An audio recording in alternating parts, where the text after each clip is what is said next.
Recette du pain complet. Donc, il y a déjà la farine, un verre de lait de soja, de la levure boulangère. J'ai mis bien sûr dans un petit pot en verre que je mettrai donc au réfrigérateur.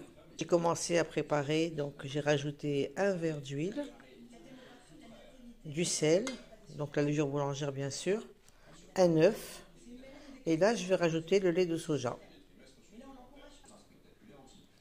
La pâte est prête, je vais maintenant la filmer. Donc je vous répète pour les ingrédients. C'est un œuf, une cuillère de sucre à soupe, une cuillère à café de sel. Tout dépend si vous aimez le sel ou pas. Vous pouvez rajouter un peu plus. Donc un verre comme celui-ci de lait de soja. Un verre jusqu'à là d'huile. Bien sûr la levure boulangère, donc la farine. Et voilà, donc la farine c'est 500 grammes. Donc avec la dose que j'ai donc énoncée, ça a fait cette boule. Maintenant je vais filmer. Et voilà, c'est filmé. Je vais laisser maintenant la pâte doubler ou tripler de volume. La pâte a doublé de volume.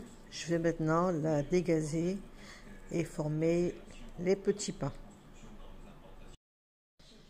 Les petits pains sont prêts, bien formés. J'ai mis donc une boule de pâte dans de l'eau froide. Et lorsque la boule remontera à la surface, c'est que les petits pains seront prêts à mettre au four. La boule est montée.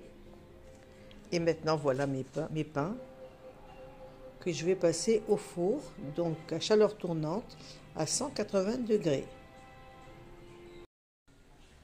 Et les voilà sortis du four.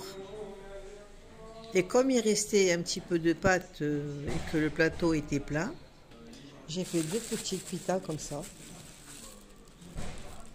J'en ai déjà mangé une, je vais vous dire une chose. C'est un délice, c'est succulent. Et comme c'était le matin très tôt, j'ai rajouté un peu de confiture de fraises avec mon café. Je me suis régalée. Pourquoi pas vous? Allez-y, faites comme moi.